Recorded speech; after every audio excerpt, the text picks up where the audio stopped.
হযরত আবু হুরায়রা রাদিয়াল্লাহু তাআলা আনহু হইতে বর্ণিত, তিনি বলেন, রাসূল কারীম সাল্লাল্লাহু আলাইহি ওয়াসাল্লাম ইরশাদ করেন, লাউলা আশুক্কু আলা উম্মতি, আমি যদি আমার উম্মতের উপর কঠিন মনে না করতাম, অথবা বর্ণনাকারী বলেন আও আলান নাস, আল্লাহ রাসূল হয়তো উম্মতের কথা বলেন নাই, বলেছেন মানুষের কথা। আমি যদি আমার উম্মত অথবা সাধারণ মানুষের উপর কঠিন মনে না করতাম, লা আমারতুহুম বিসওয়াক, তাহলে আমি আমার উম্মতকে অথবা সকল মানুষকে আদেশ করতাম মেসওয়াক করার জন্য, মা কুল্লি সালাত, প্রত্যেক নামাজের সময়। সুবহানাল্লাহ। আমি যদি আমার উম্মতের উপর কঠিন মনে না করতাম, তাহলে আমার উম্মতকে প্রত্যেক নামাজের সময় কি করতাম? মেসওয়াক করার আদেশ করতাম, আদেশ। তাহলে বোঝা যায় মেসওয়াক করা রাসূল কারীম সাল্লাল্লাহু আলাইহি ওয়াসাল্লামের কত গুরুত্বপূর্ণ একটি সুন্নাত। আলহামদুলিল্লাহ, মহান আল্লাহ সুবহানাহু ওয়া তাআলার দরবারে লাখো কোটি শুকরিয়া যে আল্লাহ সুবহানাহু ওয়া তাআলা আমাদেরকে পবিত্র জুমার দিনে আল্লাহ তাআলার ঘর মসজিদে আসার, বসার এবং দিনই কিছু কথাবার্তা বলার ও শোনার তৌফিক দান করেছেন। এই জন্য সকলে অন্তরের অন্তঃস্থল থেকে মালিকের দরবারে শুকরিয়া আদায় করি, আলহামদুলিল্লাহ। সম্মানিত হাজিরিন, গত জুমায় আমরা আলোচনা করেছিলাম পাগড়ি নিয়ে। পাগড়ি হচ্ছে রাসূল কারীম সাল্লাল্লাহু আলাইহি ওয়াসাল্লামের একটি সুন্নাত, যা আজকে আমাদের সমাজে প্রায় অবহেলিত, উপেক্ষিত। আমরা পাগড়ি ব্যবহার করি না বললেই চলে। তো বলেছিলাম আজকে নবীজির আরেকটি অবহেলিত সুন্নাত, এটা নিয়ে আলোচনা করব। তো আজকে নবীজি সাল্লাল্লাহু আলাইহি ওয়াসাল্লামের যে গুরুত্বপূর্ণ সুন্নাতটি নিয়ে আলোচনা করব, সেটা হচ্ছে মিসওয়াক। সে সুন্নাত কি? মিসওয়াক।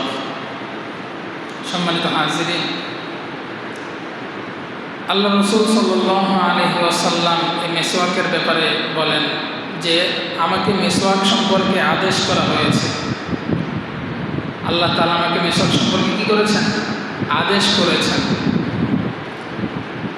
কিতাবের নাম সহিহুল জামে, হাদিস নাম্বার 1375।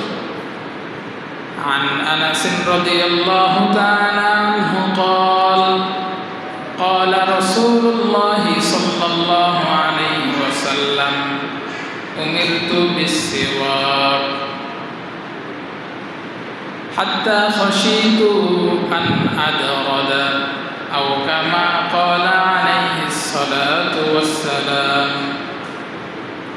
রাসূল কারীম সাল্লাল্লাহু আলাইহি ওয়াসাল্লামের কনিষ্ঠ খাদেম হযরত আনাস রাদিয়াল্লাহু তাআলা আনহু হতে বর্ণিত, তিনি বলেন, রাসূল কারীম সাল্লাল্লাহু আলাইহি ওয়াসাল্লাম বলেন, আমাকে মিসওয়াকের আদেশ করা হয়েছে।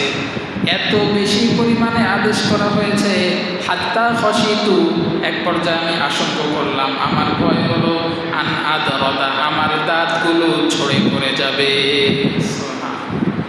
এত পরিমাণ মিসওয়াকের আদেশ জিবরাইল আমিন আমাকে করতেন যে আমার মনে হয় মিসওয়াক করতে করতে আমার দাঁতগুলোই কি করবে? ঝরে পড়ে যাবে। তাহলে কি পরিমাণ মিসওয়াকের আদেশ আল্লাহ রাসূল সাল্লাল্লাহু আলাইহি ওয়াসাল্লামকে করা হয়েছে।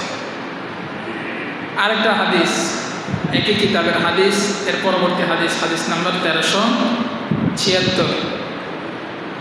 عن واثل بن الأسقى قال হযরত ওয়াসিলা ইবনে আসকা রাদিয়াল্লাহু তাআলা আনহু হতে বর্ণিত, তিনি বলেন, قال رسول الله صلى الله عليه وسلم, রাসূল কারীম সাল্লাল্লাহু আলাইহি ওয়াসাল্লাম বলেন, উমিরতু বিসওয়াক, আমাকে মিসওয়াকের আদেশ করা হয়েছে।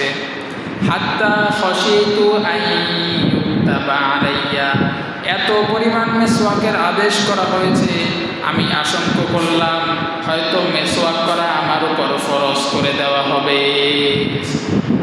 মিসওয়াকের এত পরিমাণ আদেশ আমাকে করা হয়েছে, আমার মনে হয় আল্লাহ তাআলা মিসওয়াক করা আমার জন্য কি করে দিবেন? ফরজ করে দিবেন। তো মিসওয়াক সম্পর্কে প্রায় 15টার মতো কথা আছে, এর মধ্যে আজকে 6 থেকে 7টা আলোচনা করব। তো এটা হচ্ছে প্রথম কথা, যে মিসওয়াকের ব্যাপারে রাসূল কারীম সাল্লাল্লাহু আলাইহি ওয়াসাল্লামকে আল্লাহ তাআলা আদেশ করেছেন। এবার আসেন 2 নাম্বার, মেসওয়াক রাসূল করিম সাল্লাল্লাহু আলাইহি ওয়াসাল্লামের গুরুত্বপূর্ণ একটি সুন্নাত। বুখারী শরীফের হাদিস নাম্বার 887। হাদিসের বিশিষ্ট বর্ণনাকারী যিনি সবচাইতে বেশি হাদিস বর্ণনা করেছেন রাসূলের সাহাবী হযরত আবু হুরায়রা রাদিয়াল্লাহু তাআলা আনহু তার থেকে বর্ণিত। عن أبي هريرة رضي الله تعالى عنه قال قال رسول الله صلى الله عليه وسلم لولا أشق على أمتي لأمرتهم بالسواك مع كل صلاة। হযরত আবু হুরায়রা রাদিয়াল্লাহু তাআলা আনহু হইতে বর্ণিত, তিনি বলেন রাসূল করিম সাল্লাল্লাহু আলাইহি ওয়াসাল্লাম ইরশাদ করেন, লাউলা আশুক্কু আলা উম্মতি, আমি যদি আমার উম্মতের উপর কঠিন মনে না করতাম, অথবা বর্ণনাকারী বলেন আও আলান নাস, আল্লাহ রাসূল হয়তো উম্মতের কথা বলেন নাই, বলেছেন মানুষের কথা। আমি যদি আমার উম্মত অথবা সাধারণ মানুষের উপর কঠিন মনে না করতাম, লা আমারতুহুম বিসওয়াক, তাহলে আমি আমার উম্মতকে অথবা সকল মানুষকে আদেশ করতাম মেসওয়াক করার জন্য মা কুল্লি সালাত, প্রত্যেক নামাজের সময়। সুবহানাল্লাহ। আমি যদি আমার উম্মতের উপর কঠিন মনে না করতাম, তাহলে আমার উম্মতকে প্রত্যেক নামাজের সময় কি করতাম? মেসওয়াক করার আদেশ করতাম, আদেশ। তাহলে বোঝা যায় মেসওয়াক করা রাসূল করিম সাল্লাল্লাহু আলাইহি ওয়াসাল্লামের কত গুরুত্বপূর্ণ একটি সুন্নাত। আল্লাহ রাসূল শুধুমাত্র আমাদের জন্য কঠিন হয়ে যাবে বলে কি করেন নাই, আদেশ করেন নাই, না হলে এই মেসওয়াকের বিধানকে আমাদের জন্য আল্লাহ রাসূল ওয়াজিব করে দিতেন। তো আল্লাহ রাসূল আমাদের জন্য কঠিন মনে করেন নাই বিধায় আদেশ করেন নাই, তাই বলে কি আমরা মেসওয়াক করবো না? আমরা অবশ্যই কি করবো? মেসওয়াক করব। তাহলে এটা হচ্ছে 2 নম্বর কথা, মেসওয়াক রাসূল করিম সাল্লাল্লাহু আলাইহি ওয়াসাল্লামের গুরুত্বপূর্ণ একটি সুন্নাত। এবার আসেন 3 নম্বর কথা, নবীজি সাল্লাল্লাহু আলাইহি ওয়াসাল্লাম অধিকাংশ সময় মেসওয়াক করতেন। আল্লাহ রাসূল কি করতেন? অধিকাংশ সময় মেসওয়াক করতেন। নাসাই শরীফ হাদিস নাম্বার 3, عن أبي موسى رضي الله تعالى عنه قال قال رسول الله قال دخلت على رسول الله صلى الله عليه وسلم।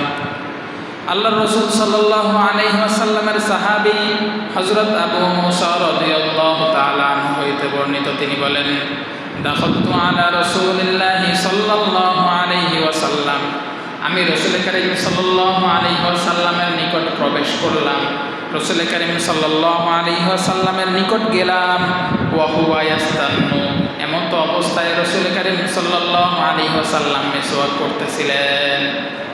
আমি আল্লাহ রাসূলের কাছে এমন অবস্থায় গেলাম, রাসূল কি করতেছেন? মেসওয়াক করতেছেন। ওয়া তারাফু সিওয়াকি আলা লিসানিহি, আর মেসওয়াকের একটা পাশ রাসূল করিম সাল্লাল্লাহু আলাইহি ওয়াসাল্লামের জিহ্বার উপরে ছিল। ওয়া হুয়া ইয়াকুলু আ আ, আর আল্লাহ রাসূল জিহ্বার উপর মেসওয়াক করতেছেন আর মুখে আওয়াজ করতেছেন আ আ, এমন করে আল্লাহ রাসূল কি করতেছেন? আওয়াজ করতেছেন।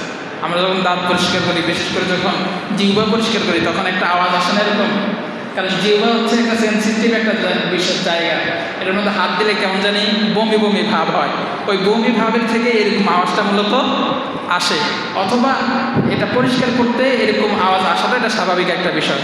তো রাসূল করিম সাল্লাল্লাহু আলাইহি ওয়াসাল্লাম এই তার মেসওয়াক দ্বারা জিহ্বা পরিষ্কার করতেছিলেন, আর জিহ্বা পরিষ্কার করতে গিয়ে আ আ করে কি করতেছেন? আওয়াজ করতেছেন। তাহলে এটা হচ্ছে 3 নম্বর কথা, যে রাসূল করিম সাল্লাল্লাহু আলাইহি ওয়াসাল্লাম অধিকাংশ সময় মেসওয়াকের আমল করতেন, মেসওয়াক করতেন। এবার আসেন 4 নম্বর বিষয়, মেসওয়াক করা নবীজির একটা ওসিয়ত। মেসওয়াক করা নবীজির কি? ওসিয়ত। হাদিস নাম্বার বুখারী শরীফের হাদিস নাম্বার 888, হাদাসানা আনাসুন عن رسول الله صلى الله عليه وسلم قال, রাসূল করিম সাল্লাল্লাহু আলাইহি ওয়াসাল্লামের সাহাবী হযরত আনাস রাদিয়াল্লাহু তাআলা আনহু হইতে বর্ণিত, তিনি বলেন, قال رسول الله صلى الله عليه وسلم, রাসূল করিম সাল্লাল্লাহু আলাইহি ওয়াসাল্লাম বলেছেন, আকসারতু আলাইকুম ফিস সিওয়াক, আমি তোমাদেরকে মেসওয়াক সম্পর্কে যথেষ্ট বলেছি। আমি তোমাদেরকে মেসওয়াক সম্পর্কে যথেষ্ট বলেছি। এত পরিমাণ হাদিস মেসওয়াক সম্পর্কে, মাত্র কয়েকটা হাদিস আজকে আপনাদের সামনে উপস্থাপন করতেছি। মেসওয়াক সম্পর্কে হাদিসের অভাব নাই। তো আল্লাহ রসুল মেসওয়াক সম্পর্কে এত পরিমাণ বলেছেন যে আল্লাহ রসুল নিজেই বলতেছেন, আমি মেসওয়াক সম্পর্কে তোমাদেরকে যথেষ্ট বলেছি।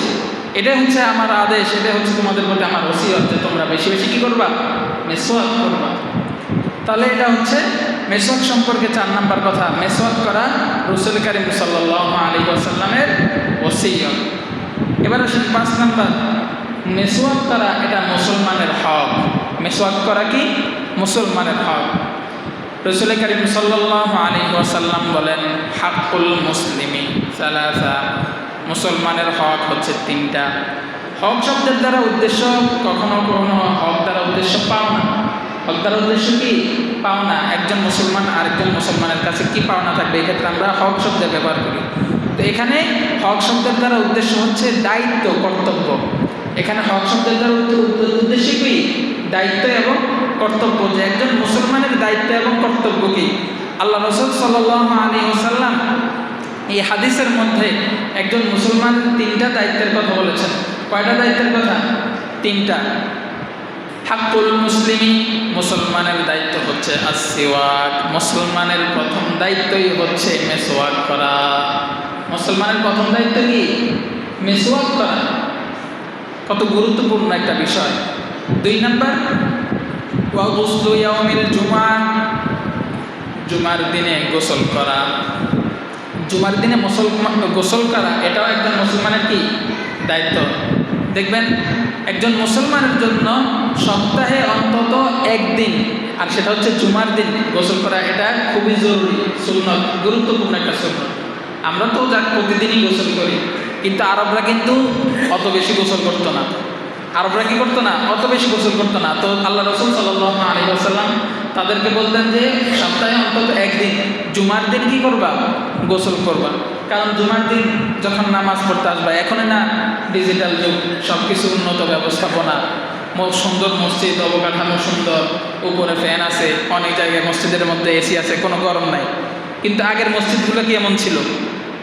কোনো রকম এই ছোটরা ঘর করতো, ওটার মধ্যে না ছিল বিদ্যুৎ, না আছে বাতাসের কোনো ব্যবস্থা।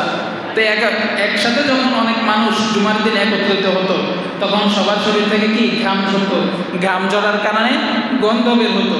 এই জন্য আল্লাহ রাসূল সাল্লাল্লাহু আলাইহি ওয়াসাল্লাম তাদেরকে বলেছেন, সাহাবা একরামকে, অন্তত জুমার দিন কি করবা? মসজিদের মধ্যে গোসল করে আসবা, যাতে একের কারণে, একজনের কারণে অপরজনের কি না হয়, কষ্ট না হয়।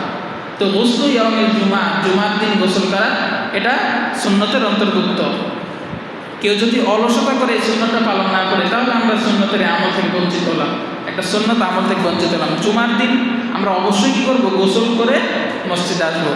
তাহলে মুসলমানের 3টা দায়িত্ব, কর্তব্য।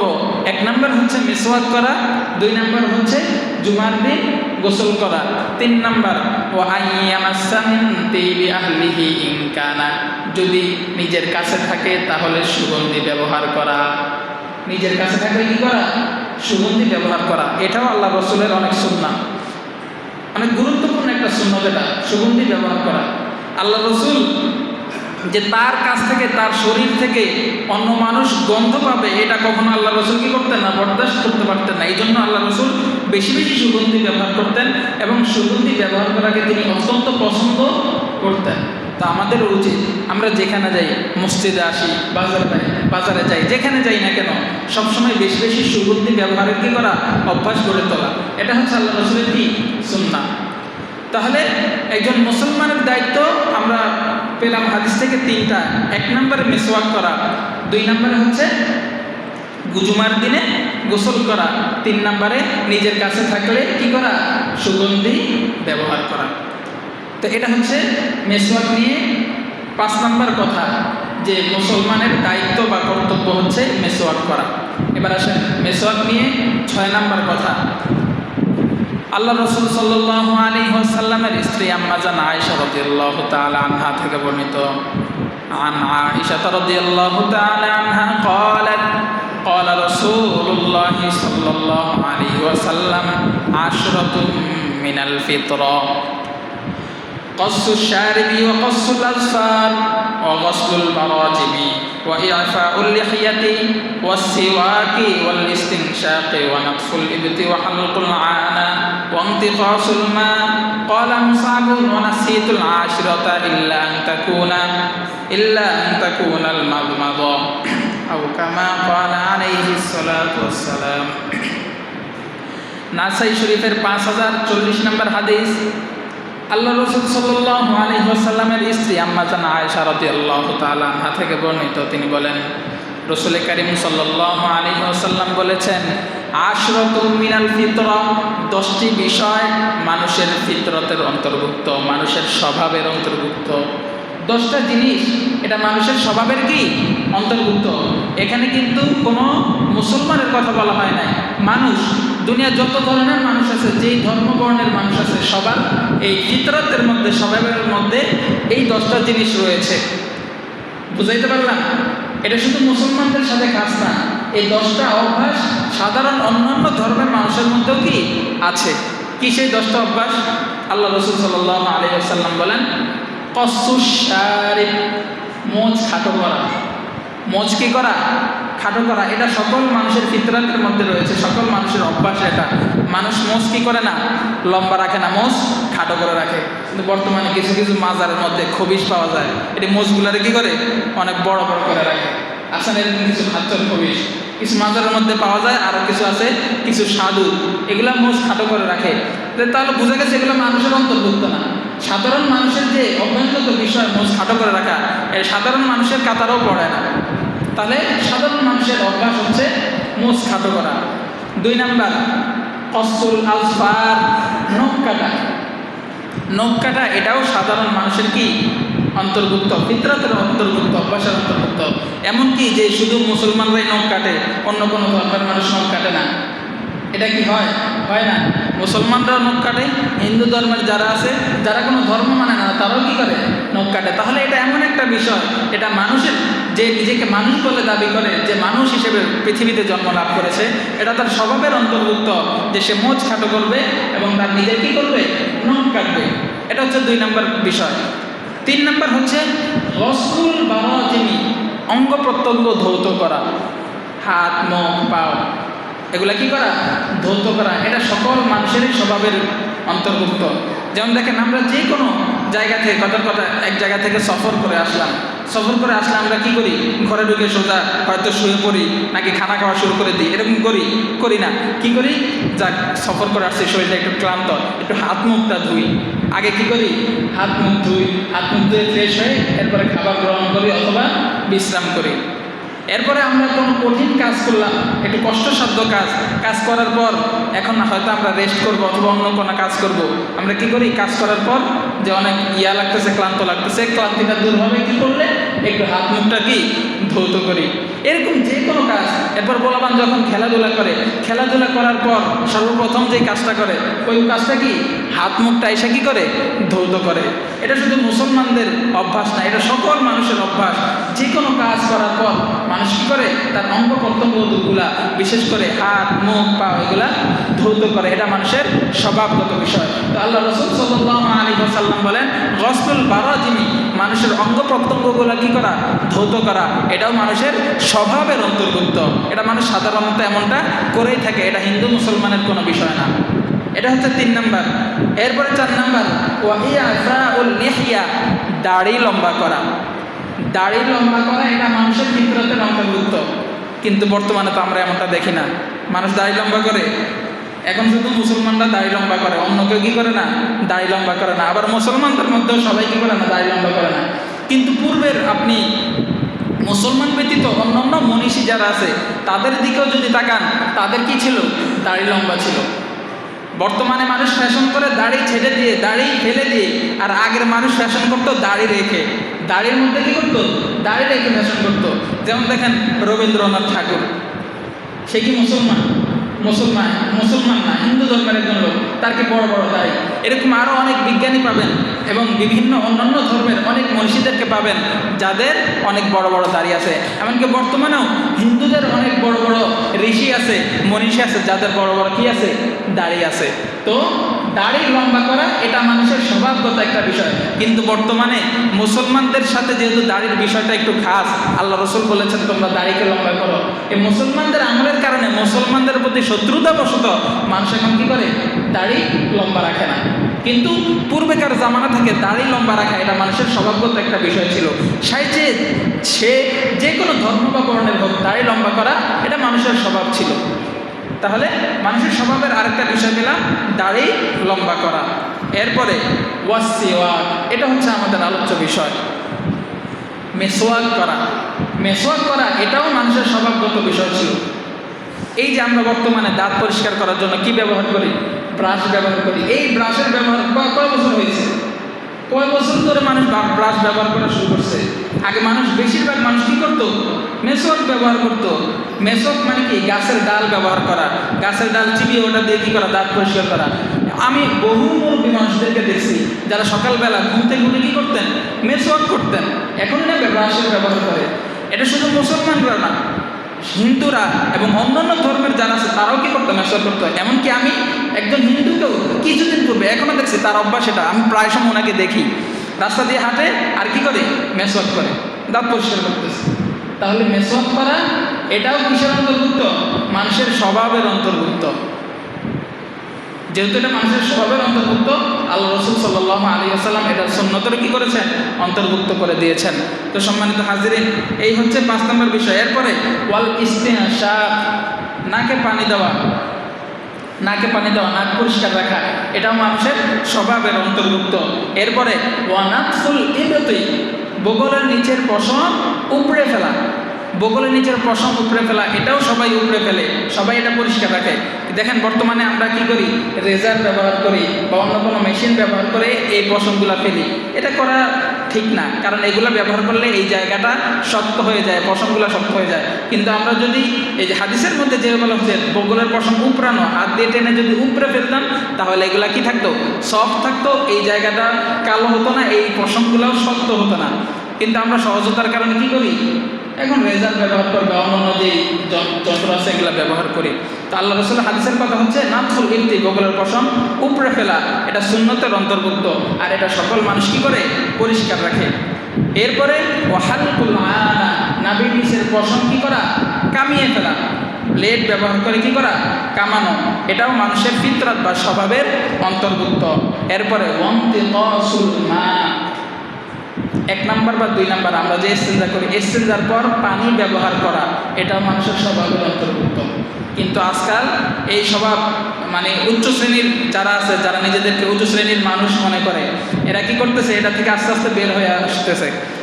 আমরা যারা আছি সাধারণ মুসলমান, ইস্তেঞ্জা করার পর, পেশাব বা পায়খানা করার পর যদি পানি ব্যবহার না করি, মনের ভিতরে একটা ইয়া থেকে যায়, আরে না জানি পরিষ্কার হইল কিনা, পানি ব্যবহার করলাম না ইস্তেঞ্জা করার পর, এটা কেমন লাগে, নিজের মনের মধ্যে একটা খুঁতখুঁতানি থেকে যায়, আমি মনে হয় পবিত্র হয় নাই। কিন্তু বর্তমানে পশ্চিমারা এই সংস্কৃতি চালু করছে, এরা কি করে না, 1 নাম্বার 2 নাম্বার করে পানি ব্যবহার করে না, 2 নাম্বার করে মানে পায়খানা করার পর এরা কি করে, ওয়েট টিস্যু, ভিজা টিস্যু যে আছে এগুলো ব্যবহার করে, পানি ব্যবহার করে না। তো সম্মানিত হাজিরিন, হাদিসের মধ্যে আমরা পেলাম ওয়ান্তিকাসুল মা, পায়খানা বা পেশাবের পর পানি দ্বারা পবিত্রতা অর্জন করা, পানি দ্বারা পরিষ্কার করা, এটা মানুষের স্বভাবের অন্তর্ভুক্ত, আর এটা সুন্নত বটে। যখন আপনি পায়খানা পেশাবের পর টিস্যু ব্যবহার করবেন, টিস্যু ব্যবহার করার পর পানি দ্বারা পরিষ্কার করবেন, তখন আপনার মনের মধ্যে যে একটা প্রশান্তি কাজ করবে, এটা ওই ভিজা টিস্যু ব্যবহার করার পর কখন আপনার মনের মধ্যে প্রশান্তি আসবে না। আপনি যদি একজন প্র্যাকটিসিং মুসলমান হয়ে থাকেন, নিয়মিত নামাজ কালাম পড়েন, ওযু ইসলাম ঠিকমতো করেন, তাহলে কখনোই শুধু ভিজা টিস্যু ব্যবহার করে আপনার কি আসবে না, মনের মধ্যে প্রশান্তি আসবে না। আপনার অবশ্যই এই টিস্যু ব্যবহার করার পর আপনার কি ব্যবহার করতে হবে, পানি ব্যবহার করতে হবে, এটাই মানুষের স্বভাবের অন্তর্ভুক্ত। তো সম্মানিত হাজিরিন, 10 নম্বরটার ব্যাপারে হাদিসের বর্ণনাকারী ক্বালা মুসাবুন, তিনি বলেন ওয়া নাসিতুল আশিরাতা, 10 নম্বর যে বিষয়টা এটা আমি ভুলে গেছি, ইল্লা আন তাকুনাল মাজমাযা, হয়তো 10 নম্বরটা হবে কুলি করা। আল্লাহ রসুল হয়তো 10 নম্বরটা কি বলেছেন? কুলি করা। তো কুলি করা এটাও মানুষের স্বভাবের অন্তর্ভুক্ত। যখন আমরা ঘুম থেকে উঠি আমরা কুলি করি, যখন খাওয়া দাওয়া করতে যাই তখন কুলি করি, ওজুর সময় কুলি করি, আবার খাবারের পর মুখের মধ্যে যাতে অবশিষ্ট কোনো ময়লা না থাকে এটার জন্য আমরা কি করি? কুলি করি। দাঁত ব্রাশের পর কুলি করি, মেসওয়াকের পর কুলি করি, এটাও মানুষের স্বভাবের অন্তর্ভুক্ত। তো সম্মানিত হাজির, এই 10টা বিষয় বললাম, 10টা বিষয় এই সবগুলোই মানুষের স্বভাবের অন্তর্ভুক্ত। এই 10টার মধ্যে আমাদের আলোচ্য যে বিষয় সেটা হচ্ছে মেসওয়াক। মেসওয়াক মানুষের স্বভাবের অন্তর্ভুক্ত। তো এই হচ্ছে মেসওয়াক সম্পর্কে প্রায় 6টা বিষয়। সংক্ষেপে আবার বলতেছি। 1 নম্বর, মেসওয়াক সম্পর্কে আল্লাহ রসুলকে কি করা হয়েছে? আদেশ করা হয়েছে। 2 নম্বর, মেসওয়াক আল্লাহ রসুলের গুরুত্বপূর্ণ একটা সুন্নাহ। 3 নম্বর, আল্লাহ রসুল অধিকাংশ সময় মেসওয়াক করতেন। 4 নম্বর, মেসওয়াক করা নবীজির ওসিয়ত। 5 নম্বর, মেসওয়াক করা একজন মুসলমানের হক, দায়িত্ব বা কর্তব্য। 6 নম্বর, মেসওয়াক করা মানুষের ফিতরাত বা স্বভাবের অন্তর্ভুক্ত। এই ছিল মেসওয়াক নিয়ে মোট 6টা কথা। আল্লাহ তাআলা আমাদেরকে এই কথাগুলোর উপর আমল করার তৌফিক দান করুন। দেখেন, মেসওয়াক যেমন পাখির কথা বলেছিলাম, মেসওয়াকও হচ্ছে বর্তমান সময়ের হারিয়ে যাওয়া একটা সুন্নাত। মানুষ এখন মেসওয়াক ব্যবহার করে না বললেই চলে। বেশিরভাগ মানুষ এখন কী করে? ব্রাশ ব্যবহার করে। হ্যাঁ, সাধারণ মানুষ তো করবে দূরের কথা, যে অনেক আলেমরাও এখন কী করে না? মেসওয়াক ব্যবহার করে না। তো আল্লাহ রসুলের এই সুন্নাতটা হারিয়ে যাওয়ার পথে এই সুন্নাতটা আমাদের আঁকড়ে ধরা দরকার। দেখেন, দাঁত যখন আমরা ব্রাশ দিয়ে কী করি? দাঁত পরিষ্কার করি, দাঁতের মাড়ির মধ্যে অনেক সময় ইনফেকশন হওয়ার কি থাকে? সম্ভাবনা থাকে। কিন্তু আপনি যদি মেসওয়াক করেন, আপনার দাঁতের মাড়ির মধ্যে কখনো কি হবে না? ইনফেকশন হবে না, বরং আপনার দাঁতের মাড়ি ব্রাশ দিয়ে পরিষ্কার করলে যতটুকু পরিষ্কার হবে বা মজবুত থাকবে, আপনি যদি মেসওয়াক ব্যবহার করেন আপনার দাঁতের মাড়ি পরিষ্কারও হবে বেশি, এবং তার চাইতে অনেক বেশি কি হবে? মজবুত হবে। তো এই আল্লাহ রসুলের এই সুন্নাতটা আমাদের কাছ থেকে এখন হারিয়ে যাচ্ছে। এই সুন্নাতটাকে আঁকড়ে ধরতে হবে। এই সুন্নাতকে আঁকড়ে ধরলে কি হবে? মান তামাসসাকা বিসুন্নতি ইনদা ফাসাদি উম্মতি ফালাহু আজরুশ শহীদ। গত জুমায় বলেছিলাম যে উম্মতের ফিতনা ফাসাদের জামানায়, ফিতনা ফাসাদ অর্থাৎ এমন সময় যখন মানুষ আল্লাহ রসুলের সুন্নতের উপর তেমন আমল করতেছে না, ওই সময় যদি কোনো একটা সুন্নতকে মানুষকে আঁকড়ে ধরে সুন্নতের উপর আমল করে, তাহলে মানুষ ফালাহু আজরুশ শহীদ, একজন শহীদের সওয়াব পাবে। সুবহানাল্লাহ। তাহলে এই মেসওয়াকের আমলটা আমরা করতে রাজি আছি ইনশাআল্লাহ। আমরা মেসওয়াক করবো। আমি মেসওয়াক করার চেষ্টা করি, আলহামদুলিল্লাহ। আমার রুমের মধ্যে মেসওয়াক আছে। প্রত্যেক নামাজের আগে যখন ওযু করি, ওযু করার সময় মেসওয়াক করার চেষ্টা করি। শুধু মেসওয়াক করলে যে দাঁতের মাড়ির আছে, মাড়ি মজবুত হবে, দাঁত পরিষ্কার হবে, এটা না। মেসওয়াকের আরও অনেক ফজিলত আছে। মাত্র 6টা কথা বললাম, আরও প্রায় 8টা থেকে 9টা কথা আছে। বলছিলাম মেসওয়াক সম্পর্কে কয়টা কথা বলবো? প্রায় 15টা কথা। ওগুলোর মধ্যে গেলে দেখবেন মেসওয়াক শুধু মুখ পরিষ্কার করে না, দাঁত পরিষ্কার করে না, এটার যে কত ফজিলত শুনলে আশ্চর্য হবেন। ইনশাল্লাহ আগামী জুমায় মেসওয়াক সম্পর্কে বাকি আলোচনা করার চেষ্টা করব। আল্লাহ তাআলা আমাদেরকে আমল করার তৌফিক দান করুক। ওয়া আখিরু দাওয়ানা আলহামদুলিল্লাহি রাব্বিল আলামিন। যারা সুন্নাত পড়েন নাই তারা কবলাল জুমা আদায় করে নেন।